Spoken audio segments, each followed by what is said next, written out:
At my cousin's engagement party, my parents stood by the bar laughing about my imaginary fiancé.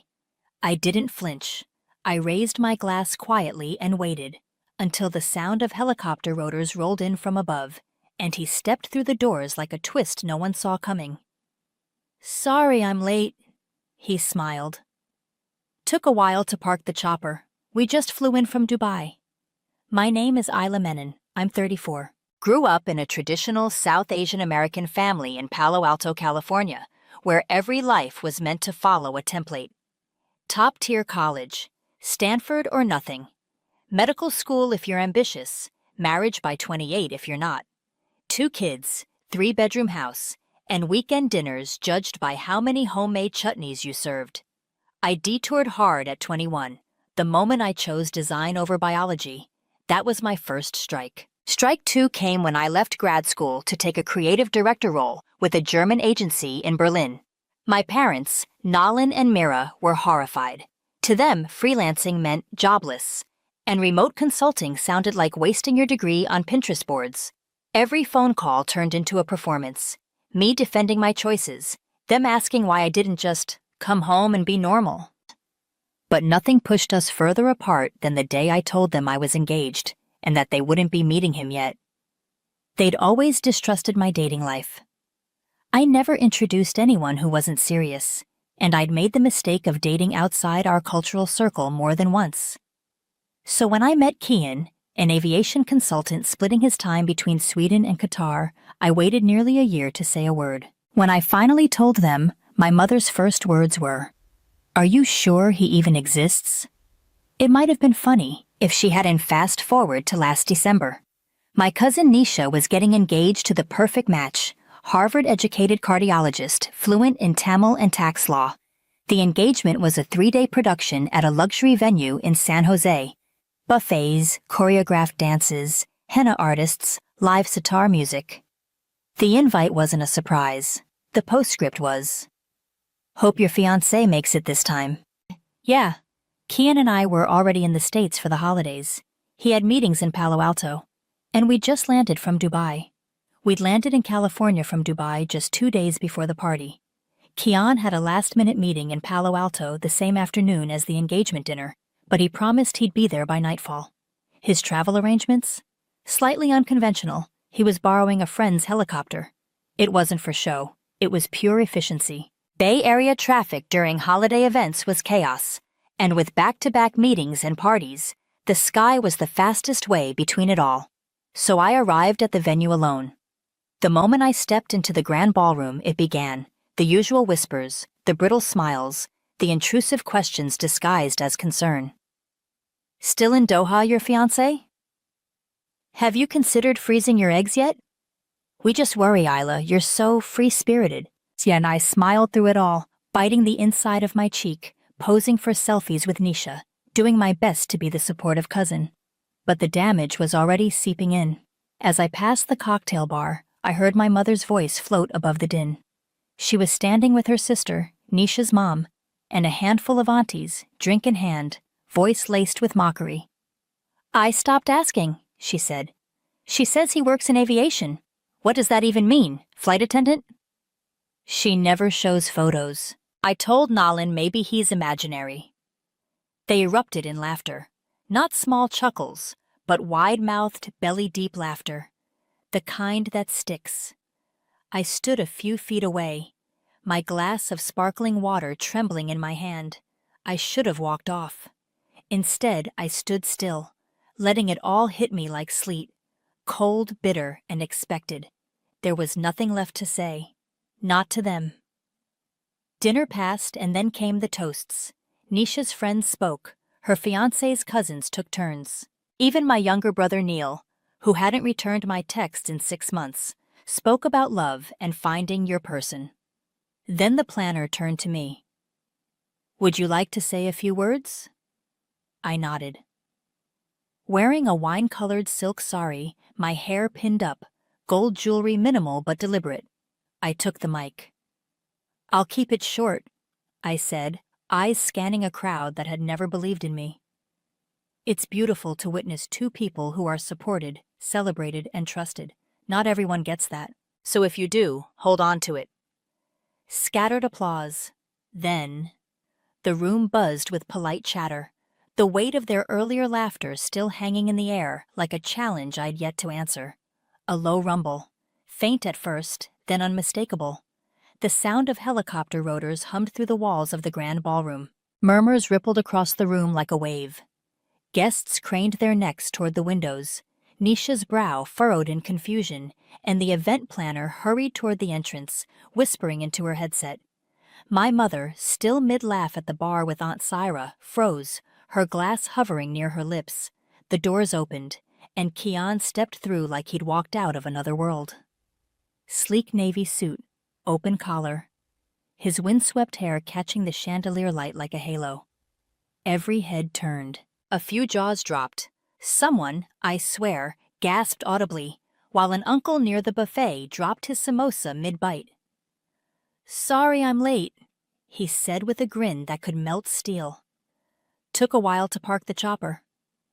The room stilled, as if time itself had paused to recalibrate. My father's jaw tightened, his eyes narrowing like he was sizing up a rival at a board meeting. Aunt Syra blinked rapidly, her expression caught somewhere between shock and a desperate need to rearrange her face into something more composed. Kian walked straight to me, like I was the only person in that glittering, judgmental sea of faces, and pressed a soft kiss to my forehead. "Did I miss your toast?" he asked, his voice low, meant just for me. "No," I whispered, heart pounding, a quiet triumph swelling in my chest as years of doubt melted away in that single undeniable moment. "You're right on time." Kian turned to my mother, still frozen at the bar. "Mira, Auntie," he said with a warm nod. "It's nice to finally meet you." Her glass trembled slightly as she managed a tight-lipped, "Hello?" Her earlier smirk replaced by a flicker of unease. Everything shifted in that moment. I didn't need to look around to feel it. The temperature of the room changed. The skeptical glances, the smug whispers, the pity masked as concern, they all evaporated, replaced by a buzzing curiosity. I was no longer the eccentric daughter, spinning tales to save face. I was the cousin whose partner had just landed from the sky like a plot twist no one saw coming. And while yes, it was a little about the helicopter, mostly it was about presence. About showing up when it mattered. And Kian had done that, in a way no one in that room could ignore. As Kian got swept into a wave of introductions, second cousins, wide-eyed uncles, suddenly fascinated by aviation logistics, I stepped back and let the scene unfold. It felt surreal. For years, I'd walked into rooms like this, bracing for invisible bruises, judgment disguised as questions, doubt dressed up as concern. But tonight, I wasn't the subject of whispered speculations. Tonight, I was the storm that changed the weather. Neil, my younger cousin, the same one who'd delivered a smug little speech about love earlier, drifted over during dessert. He eyed Kian across the room, then looked at me with a crooked grin. "So, that's your guy?" I met his look without flinching. "Yeah, that's Kian." He chuckled lightly, watching as Kian leaned in to explain something to our great-uncle in broken Hindi. "Didn't think he was real, honestly." "Yeah," I said. "A lot of people didn't." And he paused, maybe debating whether to apologize or deflect with a joke. I didn't give him the chance. I turned and walked toward Nisha instead. She met me halfway and squeezed my hand. She was radiant, grounded as ever, not the least bit shaken by Kian's dramatic entrance. "Best moment of the night," she whispered. "I wasn't trying to steal your thunder," I said earnestly. "You didn't," she replied. "You just reclaimed yours. It was about damn time." Later that evening, as the crowd began thinning and valets started lining up cars outside, my mother approached me near the marble staircase. Her face looked softer, confused almost. "Why didn't you tell us he was coming?" she asked. I gave a half shrug. "Would it have made any difference?" She hesitated. I didn't realize." "What didn't you realize?" Her eyes dropped to her hands. When she looked up, her voice was smaller. "That he was this serious." As in there it was. the weight of everything unsaid between us. Every time I tried to explain who I was becoming, only to be told I was doing life wrong. That love didn't count unless it was vetted. That success didn't matter unless it looked familiar. But now, she was trying, clumsily, quietly. "I'm glad you came," she said. "Me too," I replied, and I meant it, not for them, for me. Later, on the rooftop garden lit by soft amber lanterns, Kian wrapped his arms around me from behind. "How'd it go?" he murmured. I smiled, watching the skyline shimmer. "Better than I expected. Worse than it should have had to be." "It wasn't a disaster," I said quietly, eyes still on the ceiling. "But it drained me in ways I didn't expect." Kian didn't speak right away, just held me closer. The rooftop was still, the skyline hazy in the distance, the music from below softening into something slow and distant. "They'll catch up eventually," he murmured. "I'm not waiting anymore." "I know," he said, pulling me tighter. We stood there in silence, wrapped in the cool Bay Area air, the kind of stillness that only comes after emotional exhaustion. Down below, the party was winding down in the most predictable way. Tipsy aunties wrapping food in foil, uncles swirling whiskey they wouldn't finish, conversations stretching thin just to delay goodbye. From up there, it all looked like a play I used to star in but no longer auditioned for. We weren't pretending to belong anymore. We'd stepped off the stage.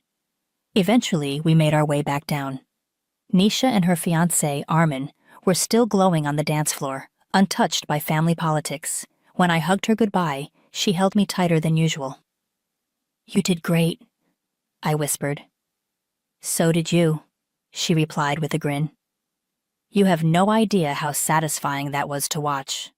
We laughed together, a rare moment of wordless alignment. Armand fist-bumped Kian, who nodded coolly, like he'd done this 100 times before. That was one of the many things I loved about him. He never felt the need to prove himself, even when everyone else expected a performance. As we walked toward the valet line, I felt their eyes on us. My father gave a curt, polite nod. My mother's smile was tight-lipped, almost warm. Almost. And that was enough for now. Not a breakthrough, but a tremor. Something subtle and tectonic. Back at the hotel, I peeled off my deep red sari, wiped the kohl from under my eyes, and collapsed onto the bed with a groan. "That bad?" Kian asked, already half out of his blazer. "Not bad," I said, staring at the ceiling. "Just heavy. You ever walk into a room where everyone pretends you don't exist? Then suddenly they're trying to memorize your resume?" He laughed. "Yeah, most rooms, actually." I smiled. That's why we worked. He understood the things I never had to explain. "Do you regret coming?" he asked after a pause. I sat up, resting on my elbows. "Tonight? No, not even a little." "Not even for a second," I told him. Because the truth is, even with the tension, the offhand jabs, the years of being sidelined and misunderstood, this moment wasn't about proving anything. It was about finally facing what had haunted me for so long. Kian lay beside me, one arm tucked behind his head. "You didn't need me to prove anything," he said softly. "You already did." "Maybe," I murmured. But still, it helped. The days that followed were strangely quiet. There wasn't a dramatic fallout, no teary confrontations, no invitations to dinner or sudden epiphanies, just subtleties, tiny shifts, quiet recalibrations. My father forwarded me a Forbes article about a luxury hospitality project in Lisbon with the note, "Reminded me of something you once described. Interesting read." My mother posted a photo in the family group chat from the engagement party, me and Kian standing near the stage, mid-laugh. The caption read, "Look who finally made it into the family album." It was the first time she'd acknowledged him publicly. Aunt Sarah, the one who laughed the loudest at the imaginary fiancé joke, sent me a Facebook friend request. She even liked 3 of my old travel photos from Istanbul and Dubrovnik. I couldn't decide if it was guilt, curiosity, or both. Then Neil texted. Neil, hey, sorry if I've been a jerk. That was impressive. Me. Not sure if that's an apology or a TED Talk intro. Neil, let's go with both. I didn't respond right away, but I saw it for what it was. An olive branch wrapped in typical older cousin sarcasm. A few days later, I drove to San Mateo to pick up some things my mother said she'd packed for me. A few pieces of old jewelry, a shawl that had belonged to my grandmother, and a pressure cooker she insisted was too premium to ship to Dubai. Keon waited in the car, scrolling through emails while I stepped inside. The house still smelled like incense and coriander. Everything looked the same, except the hallway. The gallery of family portraits had been updated. Beside the usual photos of weddings and graduations, there was a new frame. Keon and me, smiling, arms around each other at the engagement party. I stopped. Did you print this? I asked as my mom entered the hall. She looked at the photo, then at me. Nisha sent it. I liked it. It's a nice picture. It is, I said. She adjusted a vase on the console, though it didn't need adjusting. Then finally, quietly, I may have misjudged. He seems thoughtful. I wasn't sure how to respond. It wasn't an apology, not quite, but it was the closest we'd ever come. My voice stayed level as I said, I never needed you to be impressed. I just needed you to stop assuming I was lying. For once, she didn't argue. You've always done things differently, my mother said after a moment. That's hard for us to understand. But maybe different doesn't mean wrong. It wasn't resolution, but it was a fracture in the wall, just enough light to see that maybe, eventually, it could break wider. I took the box she handed me. Old jewelry, a shawl, and a pressure cooker wrapped in cloth, like a sacred object. I gave her a brief hug. Not tight, not awkward, just enough. And I left before either of us could ruin it by saying too much. Back in the car, Keon looked up from his phone. You okay? I nodded. Yeah. He didn't ask more. That's part of why I love him. He knows when silence is the loudest kind of peace. A few days later, we flew home to Dubai. I didn't realize how much emotional weight I'd been carrying until I stepped off that plane and felt the warm desert air hit my face. The city was buzzing, sharp, unapologetically alive. So unlike the careful, quiet version of myself I always reverted to back home. We didn't talk about the engagement weekend. We didn't need to. It had done what it was supposed to do. Now we returned to our rhythm. Late dinners overlooking the Gulf, mornings wrapped in emails and espresso, weekends split between the marina and flight itineraries. But something lingered. Not resentment. Not even a desire for approval anymore. It was the ache of unfinished business. My parents had taken small steps toward acknowledgement, but they still didn't fully understand what I had built or what it had cost. For years, they dismissed me as unstable, unserious. They never imagined I could build something lasting, and honestly, I didn't want them to just come around. I wanted them to witness it, front row, loud, undeniable. So when Keon and I were both invited to speak at a major business summit in Dubai, I saw the opportunity. He'd be presenting on aviation logistics across emerging markets. I was being honored for my branding consultancy, fresh off a 7-figure milestone and a contract with a global luxury group. They wanted a keynote speaker to talk about scaling brands across cultures. I told the summit organizers I'd accept their invitation on one condition, that I could bring 2 guests. They agreed, so I hand-wrote the invitations and mailed them express to San Mateo. You once asked if I was serious about my life. I wrote, I'd like to show you what serious looks like. No reply, not for 3 days. Then, a text from my mother. We'll be there. When they landed in Dubai, Keon picked them up in our Tesla, not the helicopter. That flex had already served its purpose. He drove them through the city and up to our building overlooking the Palm. Our apartment, a minimalist 3-bedroom with floor-to-ceiling windows, Moroccan tilework, and an open chef's kitchen, was nothing like what they had pictured. My mother's eyes darted from the sculpted lighting to the art pieces on the wall, trying to take it all in without revealing awe. My father stayed quiet, but I saw it. The shift in his posture, the way he looked just a second too long at the custom bookshelf lined with industry awards. They had imagined something else.